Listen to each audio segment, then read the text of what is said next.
19h sur CNews, merci d'être avec nous pour Face à Philippe de Villiers. Cher Philippe, bonsoir. Bonsoir Elliot, bonsoir Geoffroy. Heureux de vous retrouver ce vendredi soir. Geoffroy Lejeune également, bonsoir. Bonsoir à tous les deux. Attention, il est en forme. Philippe de Villiers est très très en forme. On était inquiets, vraiment avec Geoffroy. On s'est appelé plusieurs fois cet après-midi parce que je me disais, avec cette neige, avec ce verglas sur les routes, vous le Vendéen, 4 heures de route, ça pouvait être compliqué. Je me suis même demandé si vous alliez être présent ce soir. Donc Vous savez qu'il y a des gens qui disent monter à Paris. Oui. Mais moi, en fait, je dis descendre à Paris. Et donc, j'ai appelé Jean-Claude Killy, mon ami, qui m'a dit je te fournis une luge. Ah. Et j'ai glissé jusqu'au studio. Eh bien, écoutez, vous êtes... Et alors, je me suis interrogé sur le réchauffement climatique. Ah bah ça... Parce qu'il neige en novembre, et c'est pas dans les... Ça arrive un peu tôt. C'est pas du tout dans le schéma. Bon, on en parlera. On en reparlera peut-être. On prendra le temps de discuter de tout ça sur une autre émission. Mais c'est bon d'avoir le sourire parce que l'actualité est bien trop lourde actuellement. Et souvent, Philippe de Villiers, vous nous avez parlé, et nous avons parlé sur ce plateau du risque d'escalade dans le conflit russo-ukrainien. Mais cette fois-ci, vous souhaitez commencer par ce sujet comme une mise en garde, comme un message d'alerte. Avant de vous donner la parole, je voudrais qu'on écoute hier le discours, les propos de Vladimir Poutine.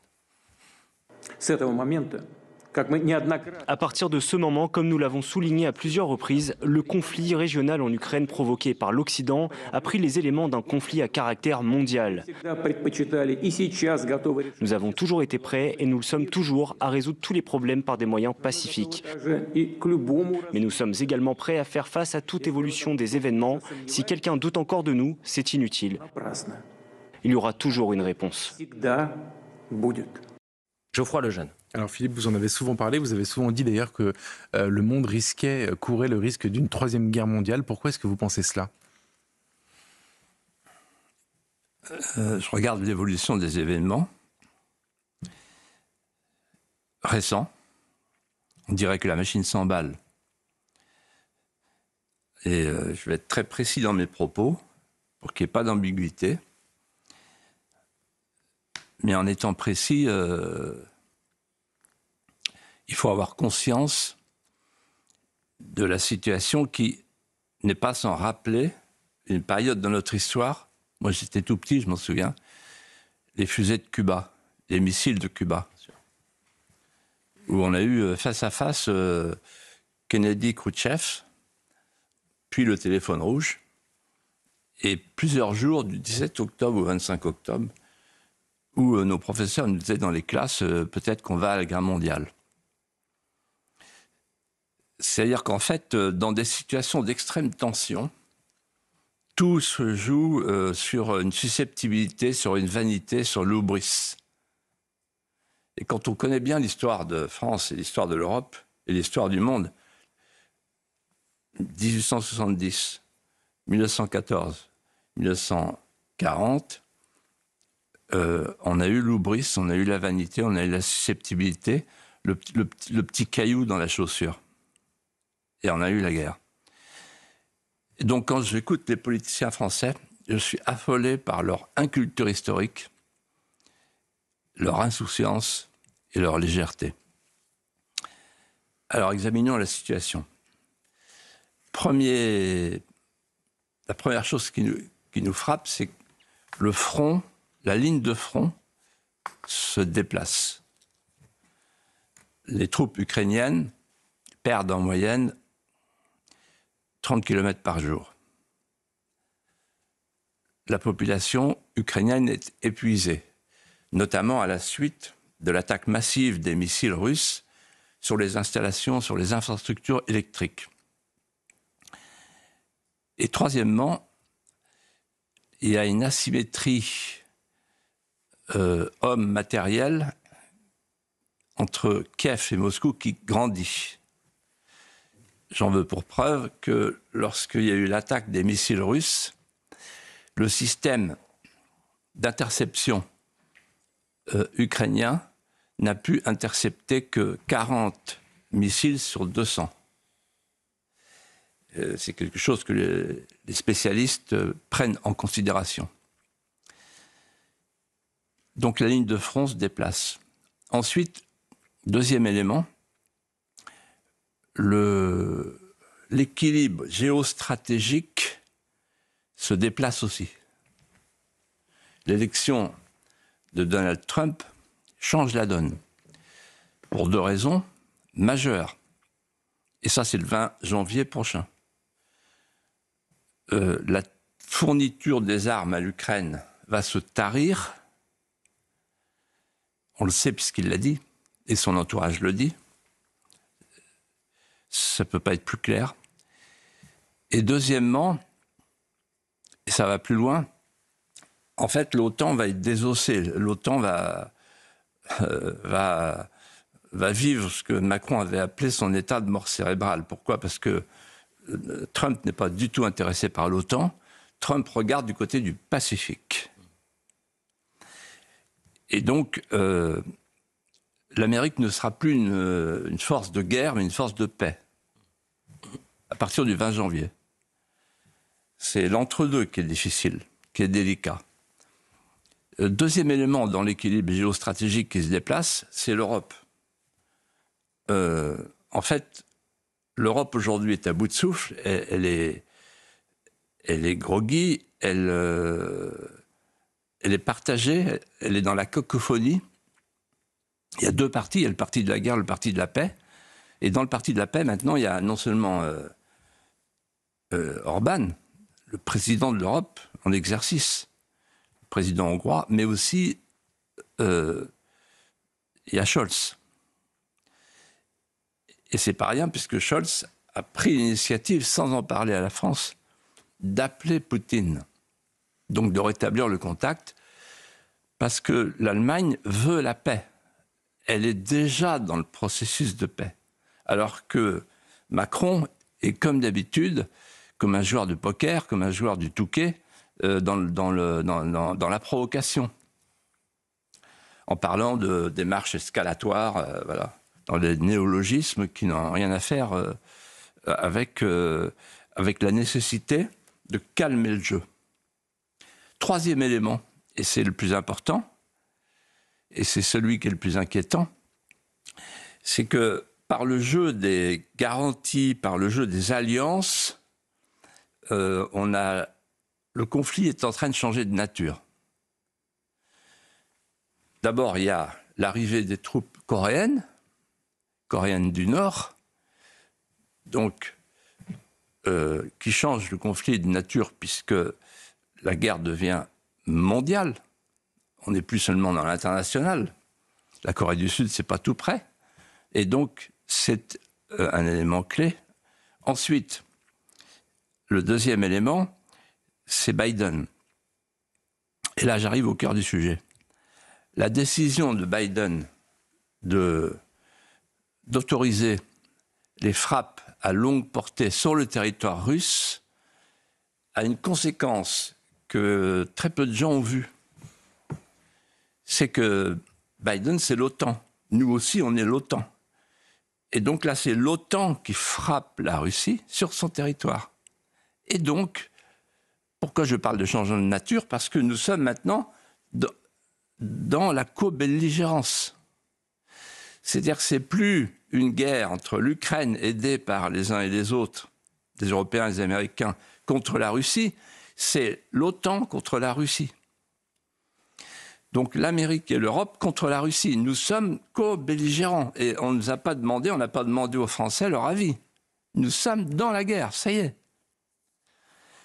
Et le troisième élément, qui d'ailleurs renforce le second, dans l'inquiétude, c'est que Vladimir Poutine a donc annoncé un changement de doctrine nucléaire. Alors, quand il a changé sa doctrine nucléaire, la plupart des observateurs occidentaux ont dit c'est du bluff. Sauf que il vient de se passer un fait incroyable que les Français, la presse française ne commente pas. Elle est la seule à ne pas le commenter. C'est l'envoi d'un missile, d'un nouveau type qui normalement porte une charge nucléaire, un ICBM. C'est un un missile à moyenne portée, mais qui est destiné à porter une charge nucléaire Mirv, c'est-à-dire avec plusieurs possibilités de frapper plusieurs cibles. Donc en fait, c'est l'avertissement de Poutine qui nous dit « je peux vous envoyer désormais des missiles avec des charges nucléaires ». Donc en fait, on est dans une situation où tout le monde joue à la roulette russe. Et on spécule, j'entendais le ministre Barrot, chez Sonia Mabrouk, qui disait mais non, etc. Et hier, le ministre Le Cornu disait non. Bon. Mais non, pourquoi? Attendez, on joue à la guerre à pile ou face, là? Et moi, en cette circonstance, je pense à des grands diplomates qui nous ont précédés. Il faut toujours les écouter et reprendre ce qu'ils ont dit. Le premier, c'est Kissinger, qui avait dit il faut toujours se mettre à la place de celui qui est en face de soi et ne jamais lui prêter les traits de sa psychologie, de notre psychologie. C'est-à-dire qu'il ne faut pas se demander ce que nous, on pense. C'est-à-dire que nous, on est des bluffeurs, les Occidentaux. On joue avec le verbe. Le mentir vrai. Mais les Russes ne sont pas comme ça. Et il y en a un qui l'a expérimenté, c'est Napoléon. Il disait à Murat et aux autres, mais non, ils ne vont pas brûler Moscou, ils ne vont pas fuir. Ben, ils ont brûlé Moscou. Rostopchine, Poutine, c'est une parenté. Moi, je connais bien les Russes. C'est un peuple qui est au premier degré. Et les Russes sont prêts à mourir. Et en fait, ils ont pour nous un mépris que sous certains aspects, on pourrait comprendre. Et ils méprisent ceux qui mentent, et qui mentent à leur peuple, par démagogie. Parce que dire aux Français aujourd'hui, il n'y a aucun problème, c'est du bluff, et tarte ta gueule à la récré, c'est un comportement d'enfantin. On n'est pas avec McFly et Carlito sur les pelouses de l'Élysée, là. C'est sérieux, voilà. La deuxième phrase, elle est de Talleyrand, écoutez-la bien et méditez-la. Il disait je connais 1000 manières de faire sortir l'ours de sa tanière, mais aucune manière d'y rentrer. Donc, piquer avec des épingles l'ours russe, c'est prendre des risques. Le risque du coup de griffe. Et puis enfin, le président de la Serbie qui a dit, le président Vučić, qui a dit il y a 10 éléments qui nous conduisent à la catastrophe mondiale. Il s'arrête et il ajoute aujourd'hui, il y en a 9 de réunis. Et un journaliste lui demande et quel est le 10e? Le 10e, c'est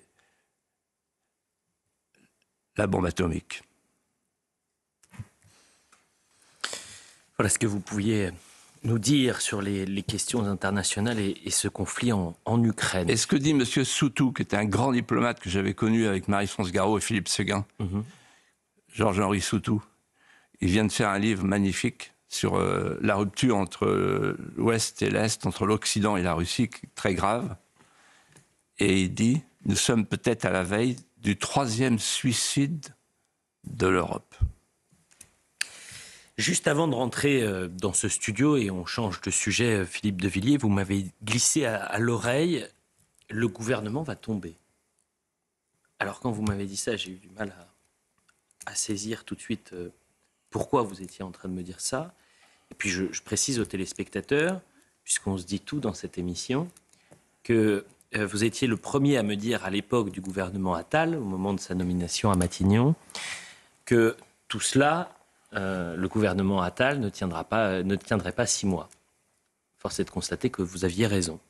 Je vous propose d'écouter Michel Barnier parce qu'il a répondu hier soir au risque de censurer son gouvernement. C'est assez motivant quelque part de se dire qu'on peut partir demain matin. Hein, mais de se dire que c'est pas sûr. Et que ça peut durer 2 ans et demi. En tout cas, c'est l'horizon normal qui est devant moi et qu'en 2 ans et demi, si on est sérieux, si on ne fait pas d'esbrouf, si on dit la vérité, si on est méthodique. Les gens qui me connaissent savent que je suis très sérieux, parfois un peu trop sérieux, pas très marrant en tout cas, mais assez méthodique. Ça dépend d'une éventuelle coalition des contraires, si je puis dire, à l'Assemblée nationale. Hein.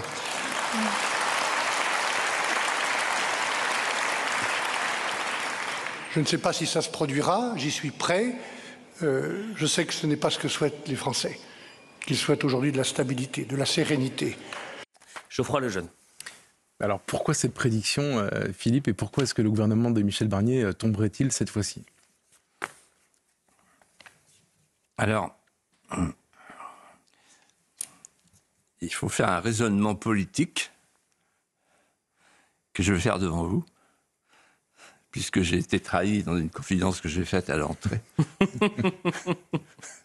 par Elliot Deval. Ça va être moi le fautif, bien évidemment. Maintenant, je me méfierai de tout ce que je dis. Oh non. Allez-y, Philippe.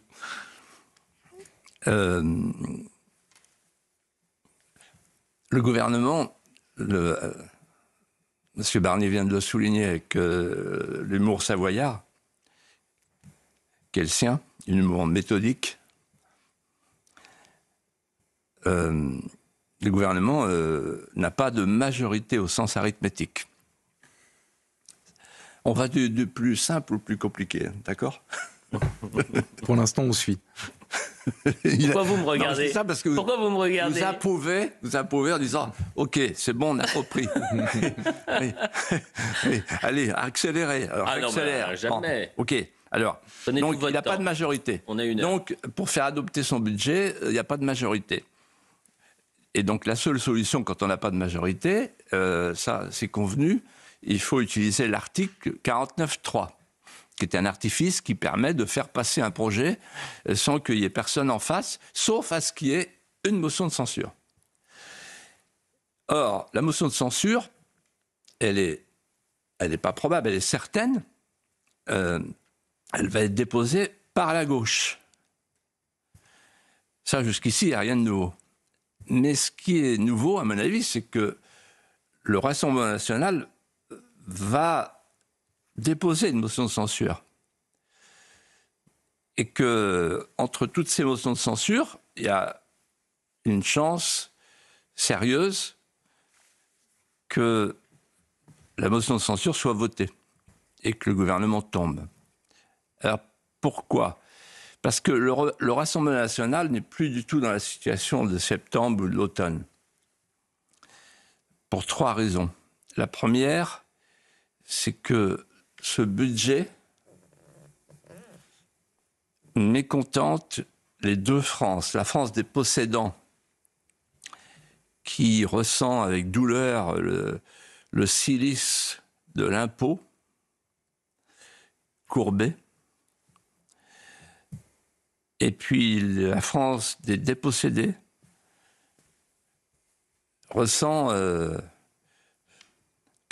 une perte de pouvoir d'achat continue et une situation de la sécurité, de l'immigration qui se dégrade, avec un gouvernement qui ne met ses pas dans ceux de M. Macron. En d'autres termes, la France déclassée, qui est de plus en plus nombreuse, est à la rogne et à la grogne, comme aurait dit De Gaulle. Donc ça, c'est la première raison. C'est le budget en tant que tel. C'est quand même un budget de l'impôt, des taxes, etc. La deuxième raison, c'est que le Rassemblement national n'a pas vocation à devenir la béquille institutionnelle du Premier ministre et du gouvernement.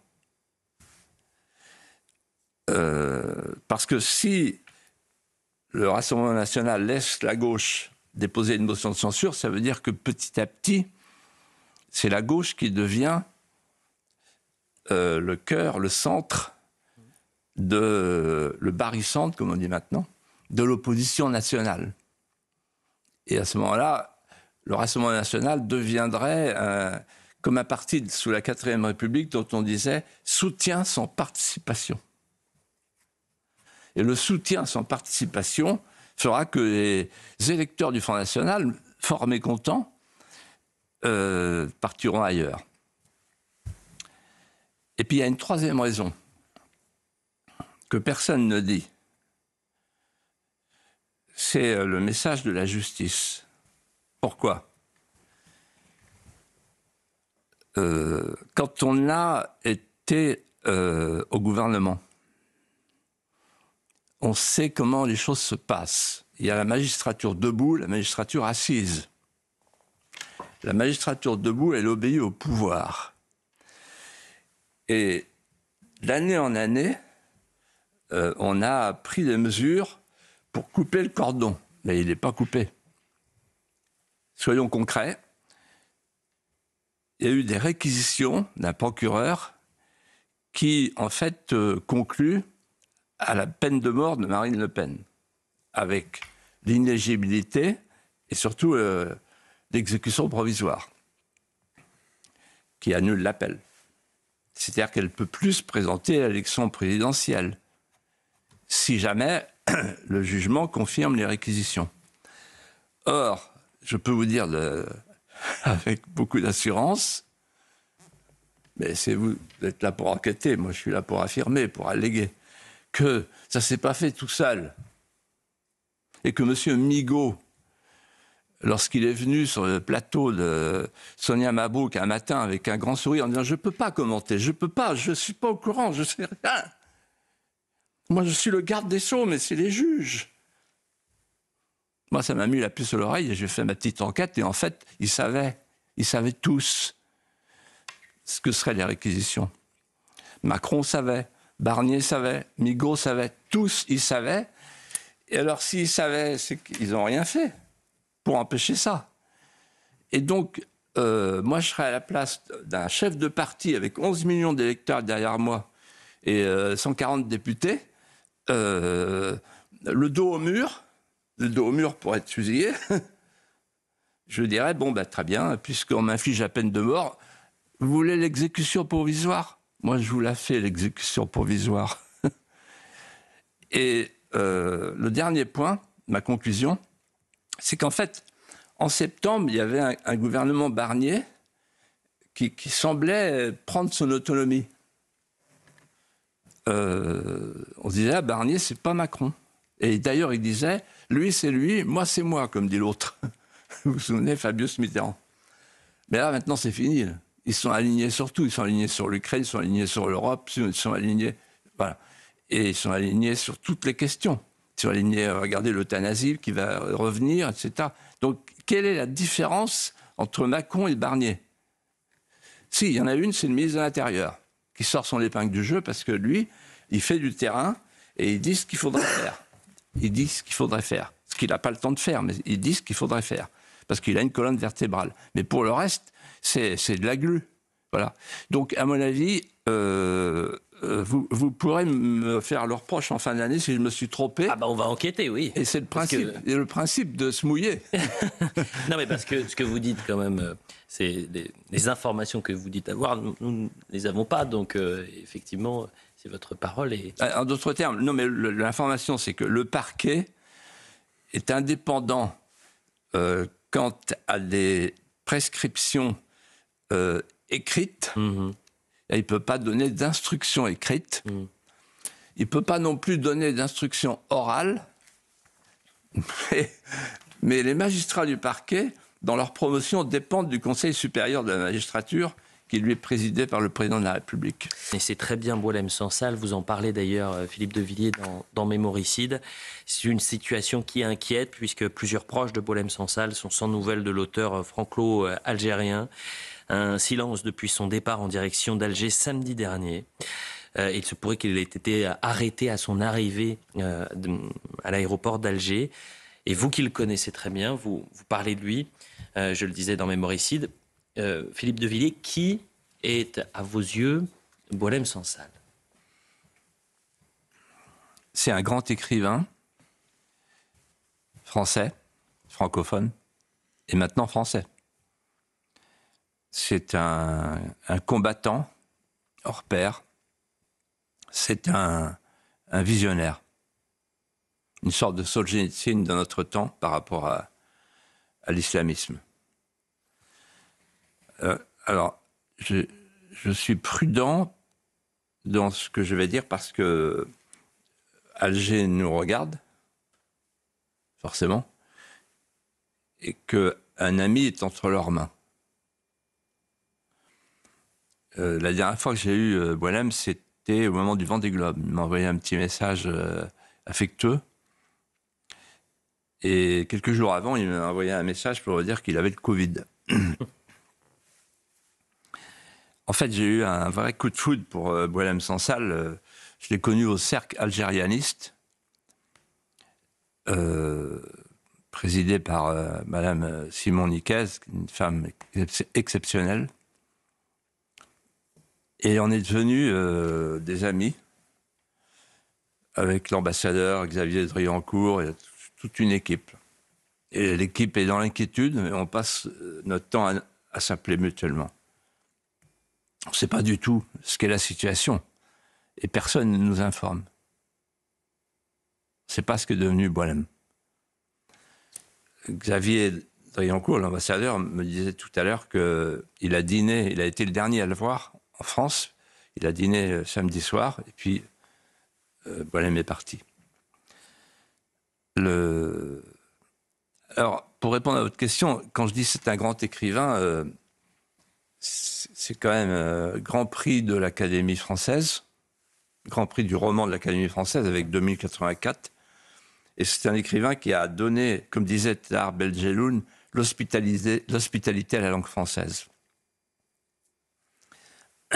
Et à chaque fois qu'on a des conversations, il dit il faut serrer les mots comme une tunique de Nessus. Pourquoi vous ne sentez pas, vous les Français, le prix des mots? Pour lui, les mots sont vivants. Parce que pour lui, la France, c'est d'abord une langue.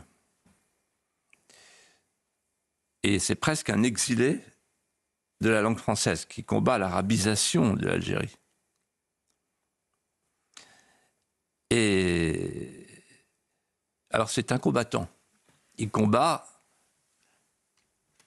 une dictature qu'il appelle bureaucratique, policière et bigote. Et c'est un visionnaire, pourquoi? Parce qu'il nous dit, dans ses entretiens et dans ses livres, regardez ce que nous sommes devenus, regardez ce qu'a été la décennie noire, et vous verrez ce que vous allez devenir. En réalité, ce que je pense, c'est que aujourd'hui, c'est ce que pense l'ambassadeur Driancourt, qui connaît bien l'Algérie, et pour cause.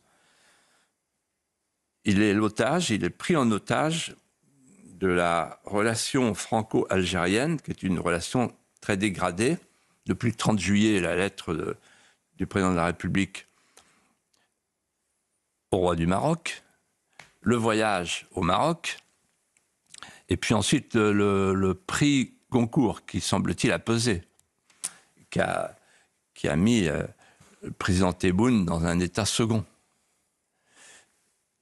Et en plus, la repentance d'Emmanuel Macron au moment de la Toussaint Rouge, au lieu de commémorer Guy Monroe, comme l'aurait souhaité Boualem Sansal, Guy Monroe qui est un instituteur français qui a été assassiné le jour de la Toussaint Rouge, c'est-à-dire le 1er novembre 1954, qu'est-ce qu'a fait Emmanuel Macron?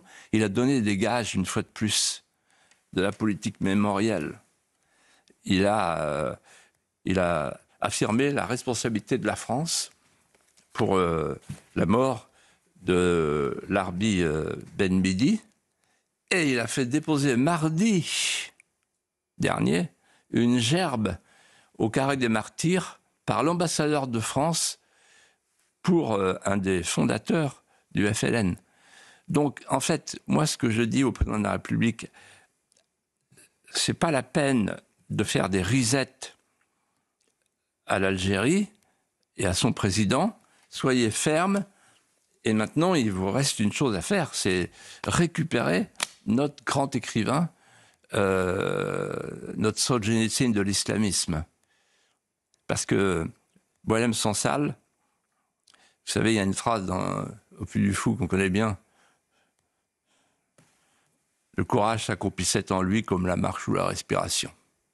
Je peux vous dire que c'est un homme courageux. Et alors, il est très curieux parce qu'il est dans le paradoxe. Il est doux, il parle à voix basse. Ce sont des perles qui tombent sur un plateau de cristal. Chaque mot est pesé, chaque mot est cristallin. Et donc, si jamais il nous écoute, on est là. Voilà. On ne vous abandonnera jamais. La France est votre patrie. Elle est dans votre cœur. Vous êtes dans notre cœur. Et j'espère que la semaine prochaine, on pourra vous apporter des nouvelles positives, Philippe de Villiers, et reparler de Boualem Sansal de manière positive. Vous avez parlé du prix Goncourt. J'invite les téléspectateurs à lire sa tribune dans le Figaro aujourd'hui, justement rendant hommage à Boualem Sansal. Dans l'actualité judiciaire à présent, ce procès retentissant d'Ibni Akram sur le banc des accusés pour avoir écrit sur X « Faut brûler ce chien ». En l'espèce, le chien est un chef d'établissement, proviseur au lycée Maurice Ravel, qui a vécu une altercation avec une élève à qui il demandait de retirer son voile. Alors, pour avoir appelé à brûler vif ce chien, M. Akram a été condamné à 600 € d'amende et à un stage de citoyenneté. Geoffroy Lejeune. La question est très simple, Philippe. Comment est-ce que vous interprétez cette décision de justice ? Un stage de citoyenneté, après avoir proféré la menace suivante, ce chien, il faut le brûler vif. Stage de citoyenneté, je ne savais même pas que ça existait. Qu'est-ce que c'est la citoyenneté aujourd'hui ? Une république affaissée, avachie, et qui fait des stages de citoyenneté, citoyen du monde, alors que les droits de l'homme ne veulent plus rien dire aujourd'hui, puisque c'est les droits des minorités. Alors je vais vous dire ce que je pense, et je vais le dire sans embâche. Eux, ils avancent, et nous, on recule. Alors, ils avancent. Comment ils avancent ? Avec le djihad civilisationnel. C'est pas moi qui ai inventé ce mot, c'est les frères musulmans. Le djihad civilisationnel, ça consiste à choisir l'école comme cible, c'est-à-dire comme espace témoin charia compatible, pour arriver plus tard au califat islamique pour toute la société. C'est le projet des frères musulmans, qui d'ailleurs sont en toute liberté en France. C'est un des rares pays où ils font ce qu'ils veulent. Et largement financé par l'Europe. Quelles sont leurs voies d'accès ? Le nombre, pour changer le rapport de force dans la classe, c'est-à-dire ce qu'ils appellent avec les wokistes les coloniaux contre les racisés, pour avoir plus de racisés que de coloniaux. Vous voyez ce que je veux dire ? Ensuite, la deuxième voie, c'est ce que Boualem Sansal appelle, à propos du 1er novembre 1954, la boule au ventre, quand la peur change de camp. Et la troisième voie, la troisième voie, c'est d'imposer l'assimilation à l'envers. Quand ce sont les coloniaux qui deviennent des dhimmis, des soumis. Et nous reculons. La justice recule,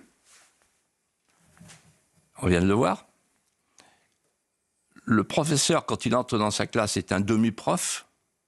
Il fait attention, il finit pas ses phrases. On est dans l'autocensure et maintenant, avec le lycée Maurice Ravel, l'autocongédiement, l'autocensure, l'autocongédiement. Et en fait, l'enseignement en France est aujourd'hui, sous la coupe de deux directives, il y a l'enseignement halalisé, c'est-à-dire l'analysation des esprits, et l'enseignement wokisé, c'est-à-dire la décolonisation des esprits. Pour résumer, aujourd'hui dans les classes, flotte dans l'air du temps l'islamisme d'atmosphère et le décolonialisme d'atmosphère. Avec tout ça, qu'est-ce qui reste de la France? Qu'est-ce qui reste de l'amour de la France dans ce qu'on transmet? Pas grand-chose. En tout cas, surtout pas son légendaire. Or, comme le disait la Tour du Pin, un pays qui perd ses légendes meurt de froid. Philippe de Villiers, il y a un an, quasiment jour pour jour, le 19 novembre 2023, Thomas, 15 ans, était tué à coups de couteau à Crépol lors d'une fête de village. Il y a un an, des Français prenaient la parole pour exprimer leur colère. Ce fut le cas notamment d'André, habitant de Crépol, qui interpella Olivier Véran, à l'époque ministre, qui se rendait sur place 10 jours après les faits. Je vous propose de réécouter cette séquence qu'on avait commentée ensemble, que vous aviez décrite il y a quasiment un an, jour pour jour. Ah! Vous avez quoi? Honte à vous! Honte! Vous avez honte!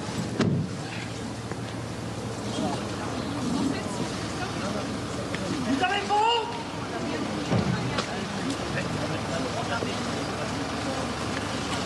Moi, j'ai des enfants, des petits-enfants. J'ai d'ailleurs ma fille qui habite là à Romans à côté. Ben, je veux pas qu'ils finissent comme ça. Mon gendre fait du rugby, c'est pareil. Je connais ce monde-là. Nous, on fait partie de ce territoire. Donc, on n'en peut plus. J'aurais voulu dire que tout ça, c'est écrit depuis longtemps. On sait ce qui va arriver. Et les prochains, ce ne sera pas avec des couteaux qui viendront. Ce sera à l'arme automatique.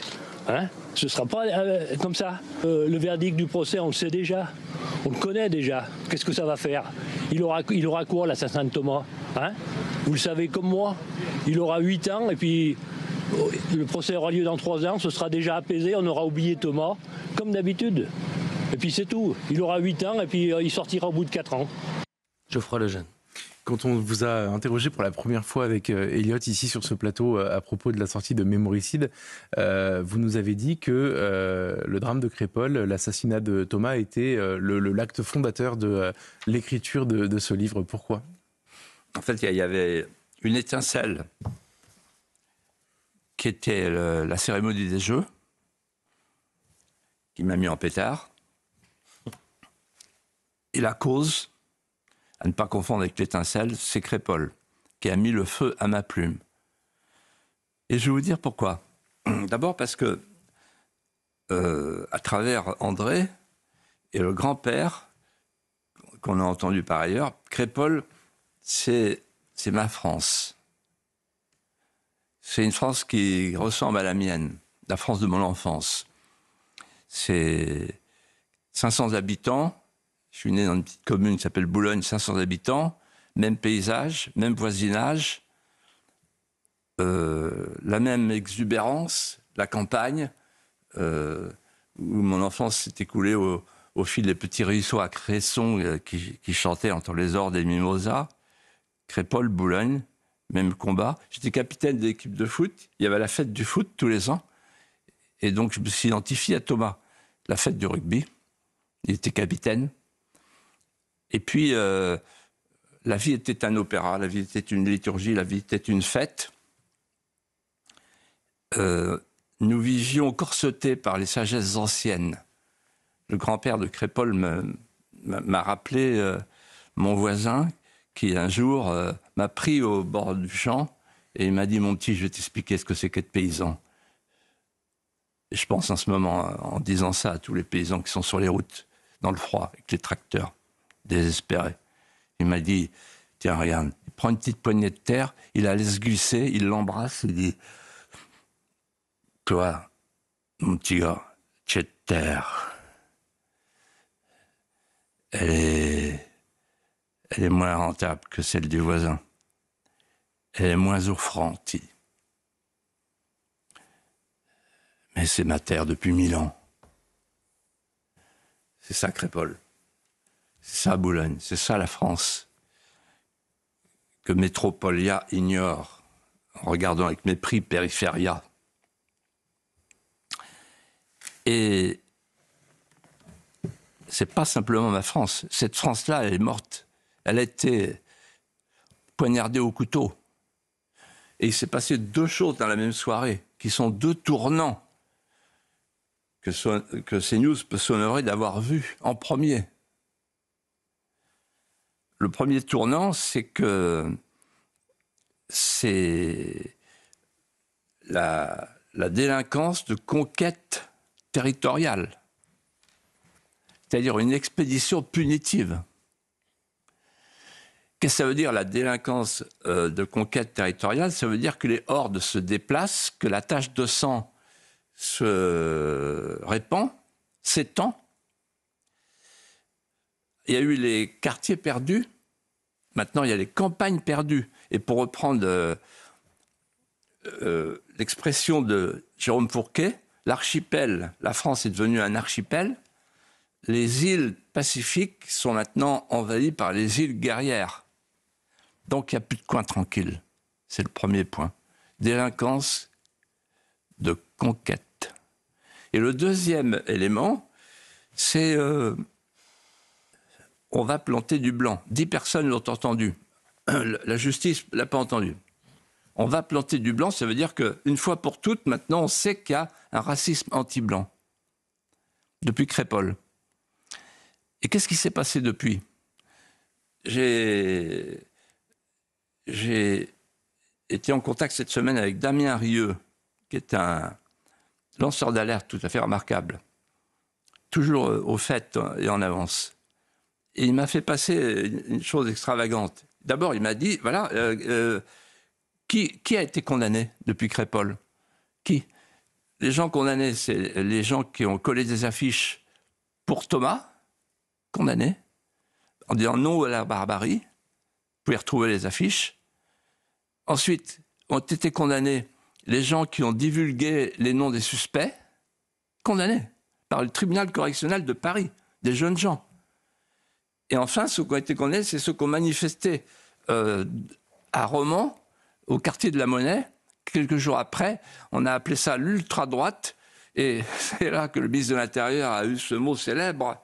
Méfions-nous, méfions-nous, mes chers compatriotes. Le danger est imminent. C'est pas Poutine, c'est Gros Lardon. Gros Lardon. La France de Gros Lardon est là. Bon. Et donc, en d'autres termes, rien n'a changé, c'est pire que ça. Puisque le ministère de l'Éducation nationale, Elliot, je vous l'ai dit au téléphone, a décidé d'organiser une journée, et la journée c'est samedi, donc pour CNews demain et pour Europe 1 aujourd'hui, 23 novembre. Et la journée, c'est contre les discriminations et contre les stigmatisations des quartiers populaires. Et il y a quelqu'un qui a très bien repris cette expression, c'est cette semaine, sur CNews, c'est Marie-Hélène Toraval qui a dit « il n'y a pas de quartier populaire, il y a bien longtemps que le peuple français est parti, ce sont des quartiers ethniques ». Et donc voilà maintenant qu'à Crépol, à Romans, eh bien, l'islamo-wokisme reprend la conduite des opérations pour nous expliquer, attention, il n'y a pas de racisme anti-blanc, il n'y a pas de délinquance territoriale, circuler, il n'y a rien à voir. Voilà pour votre explication un an après Crépol. Il nous reste quelques minutes encore, Philippe de Villiers, et nous allons revenir et basculer dans le temps. Le 22 novembre 1902 naissait le maréchal Leclerc. Et vous souhaitez nous parler de ce chef de guerre, un chef de guerre qui, selon vous, était hors norme. Parlez-nous du maréchal Leclerc. Je vais vous parler du maréchal Leclerc, mais d'une manière inattendue, qui va vous surprendre. Donc effectivement, on est le 22 novembre 1902, c'est la date anniversaire de la naissance de Philippe Leclerc de Hautecloque. Son nom, lui vient d'un village de l'Artois qui abrite le berceau de sa famille, le village de Haute-Cloque. Littéralement, la Haute-Cloque veut dire la haute cloche. Et elle désigne un lieu dont l'église est surmontée par un clocher plus élevé que tous ceux des paroisses voisines. La famille, d'extraction chevaleresque, entend vibrer en elle cette devise qui est la sienne. On entend au loin sonner la haute cloque. On entend au loin sonner la haute cloche. La haute cloche appartient aux paysages intimes de la haute mémoire.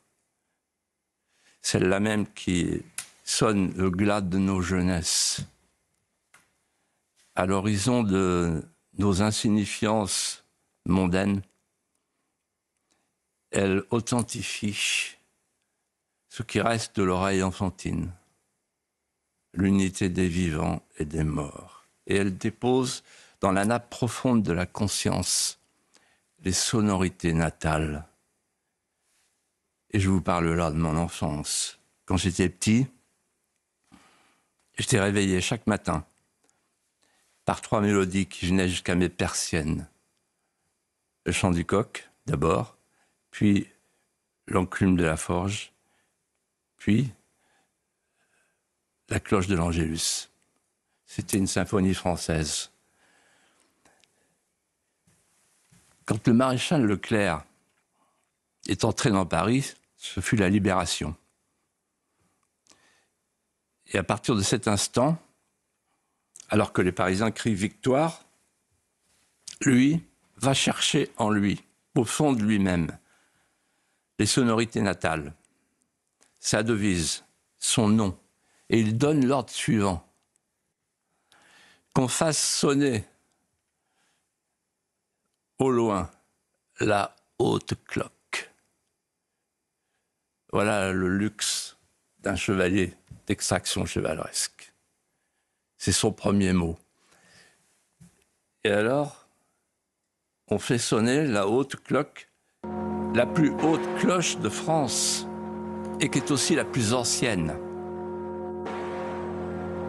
Cette haute cloche que vous entendez,